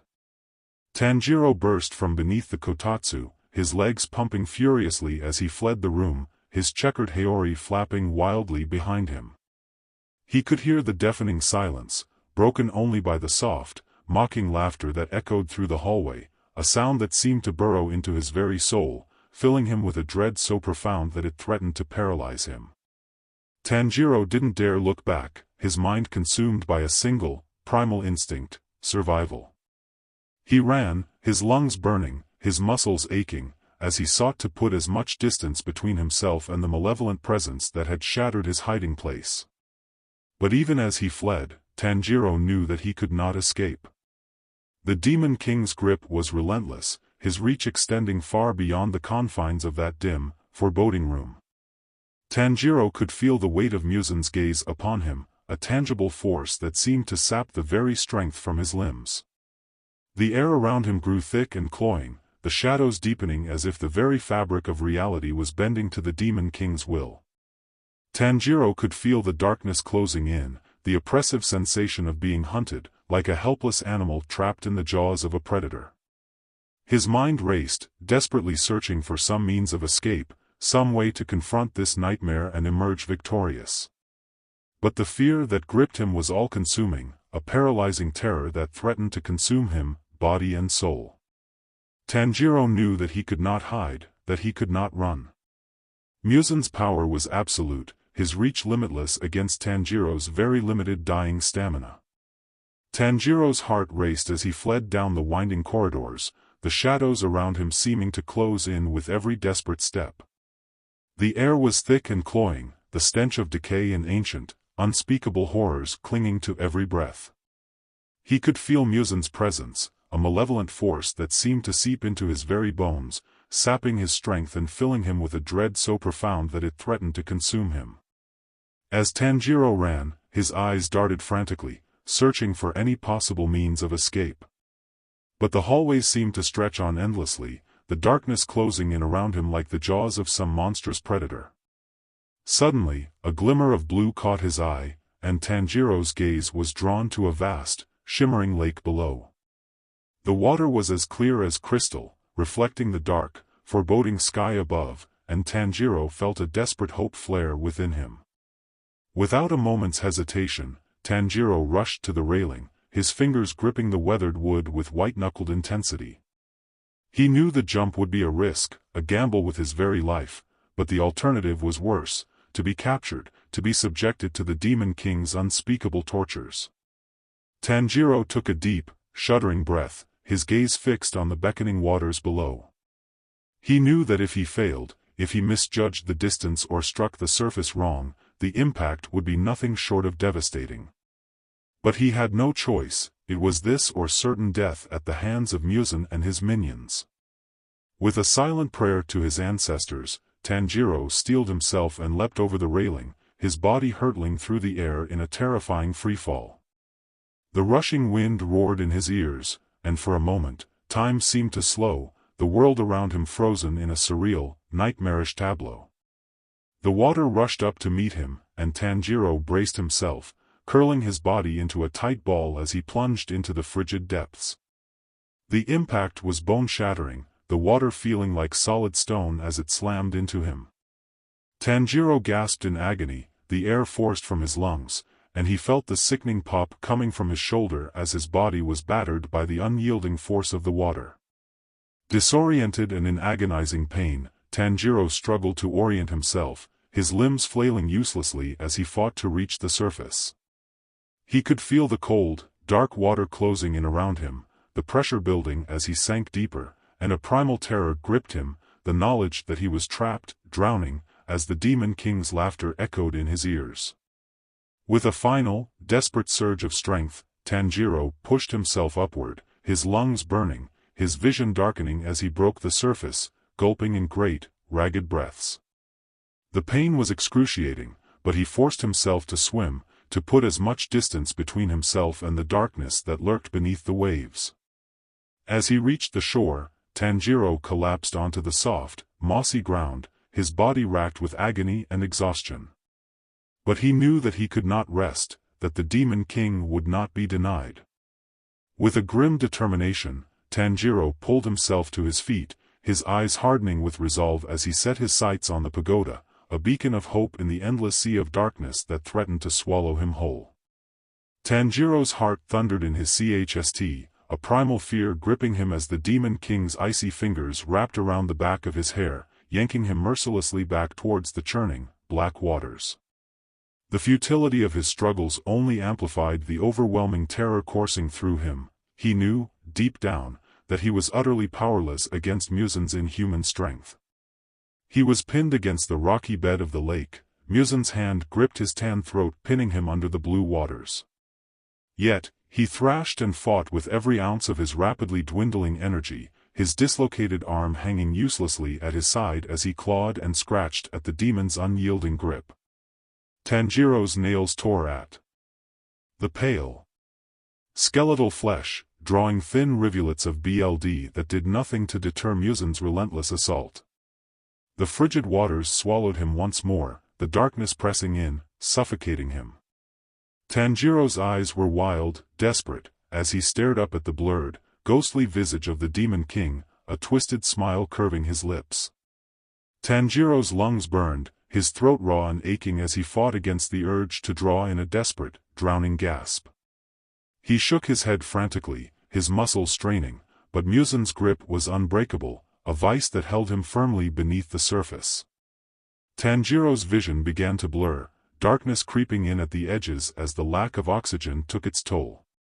His throat felt as if it were on fire, his lungs screaming for air, and still Muzan refused to relent. Just as Tanjiro felt himself slipping away, the demon pulled him up, and he gulped in greedy, desperate breaths, his entire body trembling with the effort. But the respite was fleeting, for Muzan quickly shoved him back under, the dark waters rushing over his face once more. Tanjiro's heart pounded in his ears, the sound nearly drowning out the roar of the water. He thrashed and struggled, but his movements grew weaker, his body betraying him as the terror and the agony threatened to consume him. His eyes burned with unshed tears, a primal scream building in his throat, only to be choked off by the relentless onslaught of the freezing liquid. Tanjiro's lungs were on fire, his vision blurring as the world faded in and out. He could feel the last vestiges of his strength slipping away, replaced by a bone-deep exhaustion that threatened to pull him under, to let him succumb to the darkness. But still, he fought, his instinct for survival battling against the overwhelming despair that threatened to consume him. As he was pulled up once more, Tanjiro's coughs and sputters echoed in the deafening silence, his throat raw and aching. The pain was a distant, secondary concern, however, as his mind raced, frantically searching for a way to escape, to survive. He knew, with a sinking certainty, that Muzan would not show him mercy, that each breath he drew could be his last. The nightmare seemed endless, time itself becoming a cruel, unforgiving blur. Tanjiro had no concept of how long he had been trapped in the demon's grasp, how many times he had been pulled from the water only to be moved back in. All he knew was the suffocating terror, the bone-deep exhaustion, and the searing, all-consuming agony that threatened to consume him. Tanjiro's heart raced as he was plunged back beneath the dark, churning waters, the Demon King's grip like iron around his throat. Panic and pure, unadulterated terror gripped him as the seconds ticked by, his lungs burning with the desperate need for air. He thrashed and kicked, his movements growing increasingly frantic as the suffocating darkness closed in. Tanjiro could feel the life being slowly choked out of him, his vision blurring as his head pounded. In the corner of his hazy gaze, he saw the demon's eyes crinkle with a twisted, malevolent glee, savoring Tanjiro's torment. As the last vestiges of his strength began to fade, Tanjiro felt a scream building in his throat, a primal cry for help that was muffled and garbled by the rushing water filling his mouth and nose. His lungs seized, and he could feel the liquid rushing in, the searing pain as it filled his airway. Tanjiro's body convulsed, his vision darkening as his eyes rolled back in his head. He was certain this was the end, that he was about to slip away into the eternal void. But just as the darkness threatened to claim him, he was yanked from the water, his battered body crashing against the cold, unyielding stones. Tanjiro's lungs burned as he hacked and coughed, desperately trying to expel the water that had invaded them. His throat was raw and aching, the pain a distant, secondary concern compared to the sheer terror that still gripped him. He had no concept of time, no idea how long he had been trapped in the demon's grasp, how many times he had been submerged and pulled back out. All he knew was the overwhelming dread that threatened to consume him, the knowledge that his life hung by a thread, that Muzan had complete control over his fate. Tanjiro's muscles trembled with exhaustion, his battered body covered in scrapes and bruises from the relentless onslaught. Every breath was a struggle, each cough sending shockwaves of agony through his abused frame.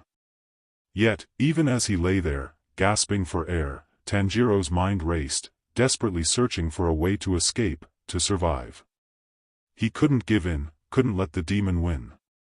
But the overwhelming hopelessness of his situation weighed heavily on him, the realization that he was utterly powerless against Muzan's inhuman strength. The world around him seemed to blur and distort, time itself becoming a cruel, unforgiving blur. Tanjiro had no idea how long this nightmare had been going on, how much more he could endure. All he knew was the suffocating terror, the bone-deep exhaustion, and the searing, all-consuming agony that threatened to consume him. Tanjiro shivered against the cold, damp stone, his soaked clothing clinging to his battered body. He barely had a moment to catch his breath before Muzan loomed over him, his crimson eyes glinting with malevolence. Tanjiro flinched as the Demon King seized him by the hair, yanking his head up roughly. "Let this be a lesson," Muzan hissed, his voice dripping with contempt. "You can't escape me." The demon released his grip, Tanjiro's dark red locks slipping through his fingers as he rose to his full, towering height, casting a long, ominous shadow over the terrified boy. "Nakheim," Muzan called out, his tone imperious. "Send the boy to his cell." Tanjiro's heart pounded in his ears, a soft strum of a biwa the only response to the demon's command. Then, suddenly, a louder, more discordant note reverberated through the air, and Tanjiro felt the world lurch beneath him. He was falling, the sensation brief but stomach-churning, before he crashed down onto more cold, unforgiving stone. Pain lanced through his arm, the impact sending shockwaves of agony through his battered body. Tanjiro looked around frantically, half expecting another attack, only to realize he was now in a small, barren stone cell. For bare walls and a single, heavy wooden door, with a narrow, steel-barred peephole near the top, provided the only features in the dimly lit room. Tanjiro's breath caught in his throat as the gravity of his situation fully sank in.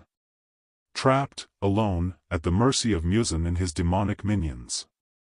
The terror that gripped him was all-consuming, a primal, suffocating dread that threatened to overwhelm his senses.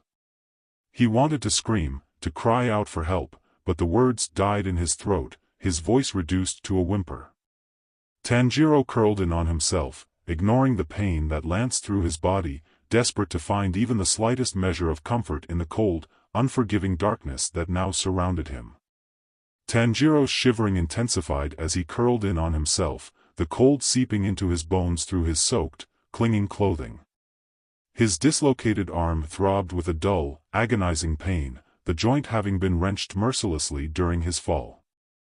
Gritting his teeth against the agony, Tanjiro carefully peeled off his green haori, the once vibrant fabric now stained and heavy with water. With painstaking, trembling movements, he fashioned a makeshift sling, cradling his injured limb against his chest.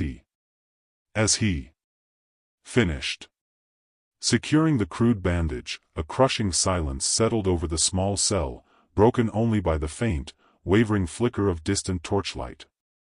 Tanjiro felt his heart sink, the weight of his solitude bearing down on him like a physical force. Alone. He was truly, utterly alone, trapped in this cold, unforgiving darkness, at the mercy of Muzan and his demonic minions. The realization struck him like a physical blow, and Tanjiro couldn't hold back the anguished sob that tore from his throat. Tears streamed down his face as he buried his head against his chest, his body racked with mournful, agonized shudders. The pain of his injuries, the fear of the unknown, the utter despair of his situation, it all came crashing down on him, overwhelming his senses, threatening to drown him in a sea of despair. What did Muzan have planned for him? What unspeakable tortures awaited him? The uncertainty was almost worse than the physical pain, the not knowing eating away at his resolve, his will to fight. Tanjiro knew he had to be strong, that he couldn't give in to the despair that threatened to consume him. But in that moment, curled up on the cold, unyielding stone, his body racked with pain and his heart heavy with grief, all he could do was weep, the bitter tears of a child who had lost everything. Tanjiro's eyes fluttered open, a shiver racking his weary frame as the icy chill of the small cell permeated his very bones. Teeth chattering, he slowly uncurled himself from the fetal position he had instinctively curled into, his face numb from being pressed against the cold, unyielding stones. Physically and emotionally drained, Tanjiro felt an overwhelming sense of numbness wash over him. His body ached with soreness and pain, a symphony of throbbing, aching sensations that made him want to curl up and weep. The stale, stagnant air of the cell provided little comfort as Tanjiro took stock of his surroundings. A thin layer of frost had formed on his damp clothing, and he could see the evidence of the frigid night's chill in the small puffs of vapor that escaped his lips with each shaky exhale. Tanjiro's shoeless feet and toes were painfully numb, sending sharp twinges of discomfort through his weary limbs as he attempted to shift position. The entire room seemed to be coated in a thin layer of ice, a stark and unforgiving reminder of his dire predicament. Tanjiro knew he was lucky to be somewhat acclimated to cooler temperatures, but the utter lack of warmth and comfort in this wretched cell threatened to overwhelm him. Dragging himself to a sitting position, he leaned back against the frosty wall, his injured arm throbbing with a dull, agonizing pain. Tanjiro felt utterly defeated, his heart heavy with a profound sense of despair. Trapped in this icy, unforgiving cell, injured and alone, he couldn't help but wonder if he would ever see the warmth of the sun again.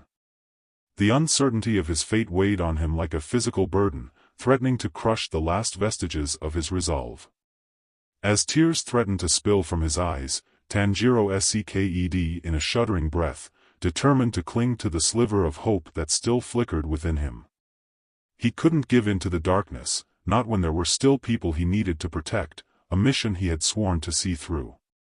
Tanjiro let out a low, pained groan as he slowly shifted his aching body, pressing himself closer to the frigid stone wall of his cell. Why had he made such reckless decisions? It felt as if every move he made lately had only served to worsen his dire predicament.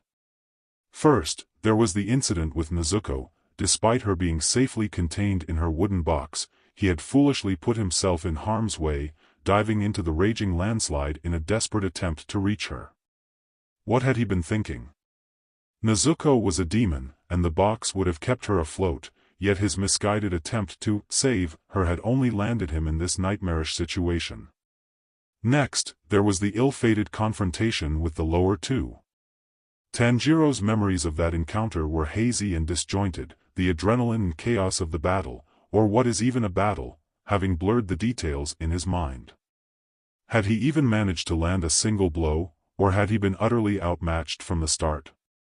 And then, the final piece of his downward spiral, the desperate leaps from the balcony, each impact sending shockwaves of agony through his body as he tumbled and crashed, finally ending up in this frozen, wretched cell. Tanjiro shuddered, both from the cold and the memory of his own foolishness. Gritting his teeth, Tanjiro pressed his injured arm closer to his chest, the throbbing pain a constant, nagging reminder of his failures. He had been so eager to prove himself, to protect his loved ones, and in the end, he had only succeeded in landing himself in the clutches of Muzan and his demonic minions. Despair threatened to overwhelm him, a crushing weight that threatened to suffocate the last glimmer of hope within him. How would he ever escape this living nightmare? How could he possibly hope to defeat the fearsome Demon King and his loyal followers when he could barely even move without crying out in agony? Tanjiro felt his eyes sting once again with unshed tears, the emotions he had been desperately trying to suppress finally breaking through the cracks in his resolve. He was so tired, so weary of the constant struggle, the seemingly endless cycle of pain and hardship. Yet, even as the tears threatened to fall, Tanjiro couldn't bring himself to give in to the despair. He had to stay strong, to hold on to the faint glimmer of hope that still flickered within him. For his friends, his family, and for himself, he had to find the will to persevere, no matter the cost. Taking a deep, shuddering breath, Tanjiro steeled his gaze, a new determination burning in his eyes. He would endure, no matter what Muzan and his minions had in store for him. He would find a way to escape this hellish prison, and he would make them pay for the suffering they had inflicted upon him and his loved ones. With that resolve firmly in place, Tanjiro settled himself more comfortably against the wall, his injured arm cradled protectively against his chest. He may be battered, bruised, and broken, but his spirit remained unshaken. He would weather this storm, and emerge stronger for it. Tanjiro let out a frustrated huff as he wiped his runny nose with the sleeve of his tattered black jacket, the fabric chafing against his irritated skin. He shifted his weight slightly, wincing as the movement sent a twinge of pain through his dislocated shoulder. Now would be as good a time as any to attempt to reset the joint, he mused, gritting his teeth in anticipation of the discomfort. Gingerly, Tanjiro eased his limp arm out of the makeshift sling he had fashioned, running his calloused fingers over the swollen joint.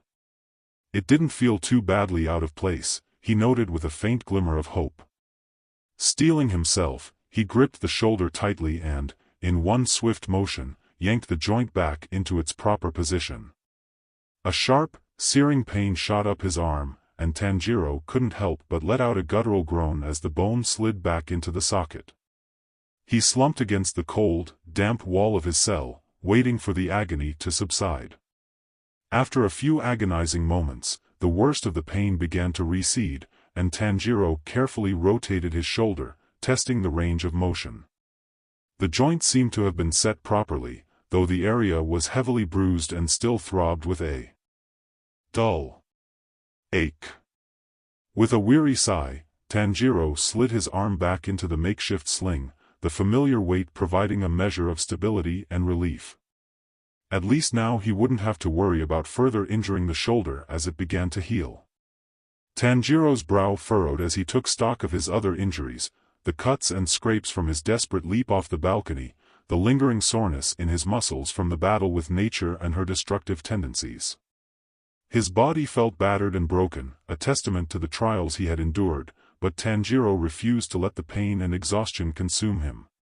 With a deep, steadying breath, he straightened his back, steeling his gaze as he surveyed the bleak confines of his cell. He had come too far, sacrificed too much, to give in to despair now. Muzan and his minions may have broken his body, but they would never break his spirit. Tanjiro clenched his uninjured fist, a new determination burning in his eyes. He would escape this hellish prison, no matter the cost. He would find a way to defeat the Demon King and his loyal followers, to protect his loved ones and restore his family's honor. It would be a daunting, seemingly insurmountable task, but Tanjiro refused to be cowed by the challenges that lay ahead. Mustering every ounce of his diminished strength, Tanjiro pushed himself further upright, his injured arm cradled protectively against his chest. His body ached with every movement, but he ignored the pain, focused solely on the glimmer of hope that still flickered within him. He would weather this storm, and emerge stronger for it. With a newfound resolve hardening his features, Tanjiro settled back against the wall, his gaze fixed on the heavy, wooden door that barred his escape. He may be battered, bruised, and broken, but his spirit remained unshaken. He would find a way, no matter what Muzan and his minions had in store for him. Tanjiro had been sitting in the dimly lit cell for what felt like an eternity, his injured shoulder throbbing with a dull ache as he shifted uncomfortably on the cold, hard floor. The confinement was slowly wearing on his nerves, the monotony of his surroundings and the uncertainty of his situation beginning to wear him down. Just as he felt his resolve starting to waver when he heard the sound of soft footsteps echoed down the hallway, catching Tanjiro's attention. He tensed, his red eyes fixed on the heavy wooden door as it slowly creaked open, revealing the imposing figure of Lord Muzan. Tanjiro's breath caught in his throat as the demon lord stepped into the cell, his piercing gaze sweeping over Tanjiro's battered form. Muzan's finely tailored suit was impeccably pressed, a stark contrast to Tanjiro's own tattered, blood-stained clothing. The demon's red eyes seemed to glow with an unnatural intensity as they flicked over the boy's injuries, taking in every cut, bruise, and bandage. Tanjiro swallowed hard, his heart pounding in his chest as Muzan casually pocketed the key and slid the door shut behind him, the loud click of the lock sending a shiver down the young demon slayer's spine. Once again, he was trapped, at the mercy of the monster he had sworn to destroy. Despite the fear that threatened to consume him, Tanjiro forced himself to straighten his back, refusing to cower before his captor. His red eyes narrowed as he met Muzan's unwavering gaze, a glimmer of defiance sparking within him. He may be injured and exhausted, but his spirit remained unbroken. Muzan regarded him for a long, tense moment, his expression inscrutable. Then, a twisted smile curled his lips, and Tanjiro felt a chill run down his spine. "Well, well, still standing I see," the demon lord purred, his voice dripping with false amiability. "It seems our little game has taken its toll on you." Tanjiro said nothing, refusing to rise to the bait. He knew better than to engage with Muzan's taunts, to give the demon lord any satisfaction. Instead, he held his ground, his muscles tensing as he prepared for whatever torment the demon had in store for him. Muzan's smile widened, and he took a step closer, his movements fluid and predatory. "You've proven to be a rather persistent thorn in my side," he mused, his eyes narrowing. "But I'm afraid your little crusade ends here. You've lost, Tanjiro Kamado. And now, it's time to pay the price." The demon lord, his regal presence exuding an aura of menacing power, began to advance towards Tanjiro. With a calculated motion, he rolled up the left sleeve of his crisp, immaculate dress shirt, revealing the pale, porcelain skin of his forearm. A sense of dread crept into Tanjiro's stomach as he watched the demon lord's movements, anticipating the impending horror. Raising his hand, the demon lord's sharp, talon-like nails glinted in the dim light, and with a swift, decisive motion, he slashed into his own wrist. Tanjiro watched, his eyes widening in a mixture of revulsion and fear, as the demon lord's precious crimson blood began to leak down onto the cold stone tiles, cascading like a macabre waterfall. "Drink," the demon lord hissed, moving his bleeding arm towards Tanjiro. The command was laced with a sense of twisted authority, daring the young man to defy him. Tanjiro stood his ground, his resolve unwavering. "I would rather die," he hissed back, the words escaping his lips with a defiant conviction that belied the turmoil raging within him. The demon lord's eyes narrowed, his expression revealing a flicker of annoyance at Tanjiro's refusal. But it was a fleeting emotion, quickly overshadowed by a calculating gaze that sent a chill down Tanjiro's spine. Suddenly, in a flash of speed that Tanjiro could barely comprehend, the demon lord was before him, his presence looming like a towering shadow. With a swift, effortless motion, the demon lord's right hand pushed Tanjiro against the wall, his grip tightening around the young man's throat, choking him. "You don't have a choice in this matter," the demon lord growled, his glare piercing through Tanjiro's defiant eyes. Without hesitation, he forced his bleeding arm between Tanjiro's lips, the hot, copper-scented blood beginning to slide down the young man's throat. Tanjiro struggled, his body convulsing in a desperate attempt to resist the demon lord's will, but the unrelenting grasp of the demon king was too powerful to overcome. As the blood slipped past his lips and into his mouth, Tanjiro choked, his senses overwhelmed by the viscous, metallic taste that now filled his mouth and throat. Tanjiro choked and gagged, his body convulsing as he desperately tried to resist the demon lord's onslaught. He thrashed and clawed at the demon king, his still healing arm flailing uselessly in its sling, trapped and unable to provide any meaningful defense. The struggle caused them to slide down the wall until Tanjiro's body was pressed against the cold, unforgiving ground, his head propped up by the unyielding surface behind him. The demon lord, with his overwhelming strength, sat atop Tanjiro's chst, pinning him down and keeping him helplessly restrained. Muzan's cold, calculating eyes watched Tanjiro's face as he forced the young man to drink his own demon BLD that would undoubtedly transform him into a creature of the night. Some of the thick, viscous liquid escaped Tanjiro's lips, staining his chin and mouth with a trail of the crimson, sanguine fluid. The BLD filled Tanjiro's mouth, forcing him to either swallow or drown in the cloying, metallic substance. Thick globs of the BLD continued to slide down his throat as he fought. 4. Air, his lungs screaming in agony with each desperate attempt to gulp in a fresh breath. Instead, he only succeeded in forcing more of the suffocating liquid into his mouth and down his esophagus.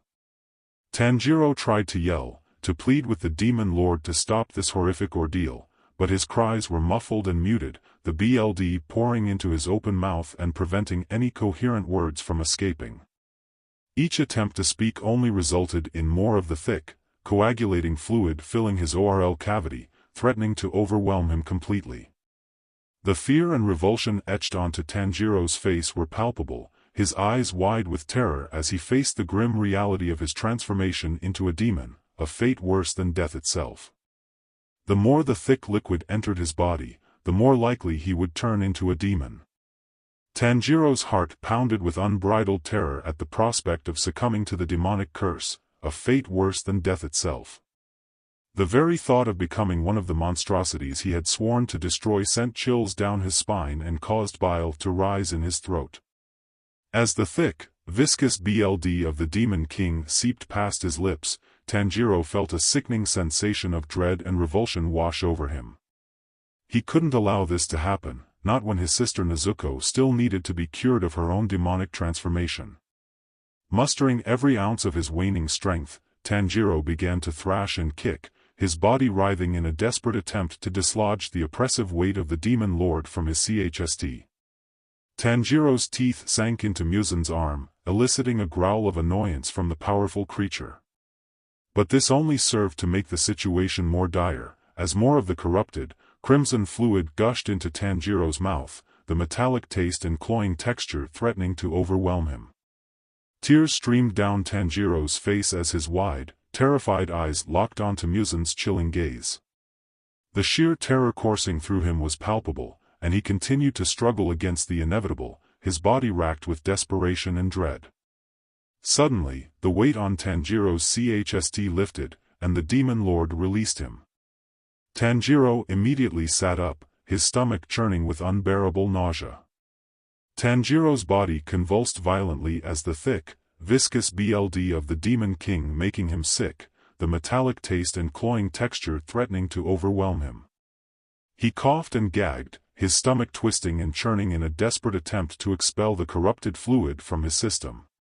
The acrid stench of bile and regurgitated food soon filled the small, cramped cell, the pungent odor assaulting Tanjiro's senses and adding to his overwhelming nausea. He managed to sit up, his limbs shaking with exertion, only to be racked by another violent bout of retching. The demon lord stood silently, his cold, calculating gaze fixed upon the shivering, retching boy. Tanjiro could feel the weight of Muzan's scrutiny, the power and malevolence radiating from the creature's very presence, causing a shiver of pure terror to run down his spine. After what felt like an eternity, Muzan clicked his tongue, a twisted sense of pity evident in his voice. As I thought, your soul is too pure to be turned, he mused, his serpentine eyes glowing with a sinister light. Reaching out, the demon lord grasped Tanjiro's chin, forcing the boy to meet his unsettling gaze. Pity, Muzan continued, his grip tightening ever so slightly. "That just means I'll have to darken your soul."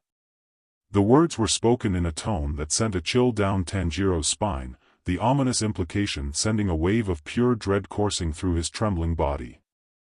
Releasing his hold on the boy, Muzan stood and turned, his ominous presence lingering in the suffocating air of the cell. Tanjiro was left alone, his body racked with tremors, his mind consumed by the horrific realization that his future had now been irrevocably tainted by the demonic curse. The boy's eyes burned with tears, the fear and anguish he felt overwhelming his senses. He had sworn to protect his beloved sister Nezuko, to find a way to break the curse that had transformed her into a demon. Yet now, the specter of the same fate loomed over him, a darkness that threatened to consume his very soul. Tanjiro curled in on himself, his arms wrapped around his knees as he rocked back and forth, desperate to find some measure of comfort in the midst of his torment. The Demon King's words echoed in his mind, a haunting refrain that filled him with a sense of dread and hopelessness. "I'll have to darken your soul," Muzan had said, the implications of those words sending a shiver of pure terror through Tanjiro. What did that mean? What horrors awaited him? The boy shuddered, his mind reeling as he tried to comprehend the gravity of the situation. In that moment, Tanjiro felt truly and utterly alone, trapped in a nightmare from which he feared he might never wake. The weight of his responsibilities, the burden of his mission, and the looming threat of the demonic curse all seemed to converge, crushing him under their collective weight. Tanjiro's tears finally fell, cascading down his cheeks as he succumbed to the overwhelming despair that had taken hold of his heart. The future had never seemed so bleak, the path forward shrouded in impenetrable darkness. All he could do was cling to the hope that somehow, someway, he would find the strength to overcome this newest challenge and protect those he held dear.